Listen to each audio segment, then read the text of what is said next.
यहाँ पे देख लो भैया, मेरी बड़ी ननद खा के उठ चुकी हैं। मेरी पतली दुबली ननद अभी खाने बैठी हैं। और उधर मेरे पाल भैया भी खा रहे हैं।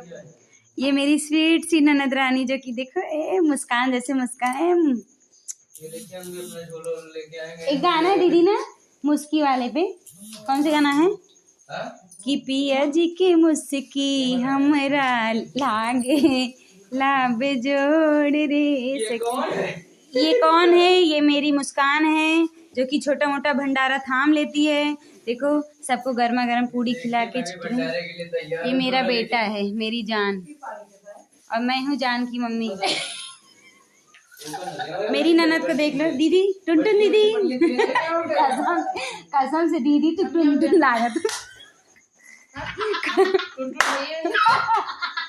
दीदी टुनटुन लागत है इनकी ना। सॉरी दीदी। मेरे पति देव जो है कल भंडारा किए हैं, आज मेरे घर मेरी मतलब 3-4 ननद आ चुकी हैं, अभी 1-2 ननद नहीं आई हैं क्योंकि पति देव मेरे स्वामी जी मेरे कल राम जी के आने के उपलक्ष्य में भंडारा कर रहे हैं। प्लीज आप सब अपना आशीर्वाद दीजिए, उनका काम सफल हो और आइए प्रसाद ग्रहण करिए। आप सबको मेरी वीडियो पसंद है तो प्लीज लाइक करना, कमेंट, सब्सक्राइब, शेयर करना ना भूले। धन्यवाद। जय श्री राम।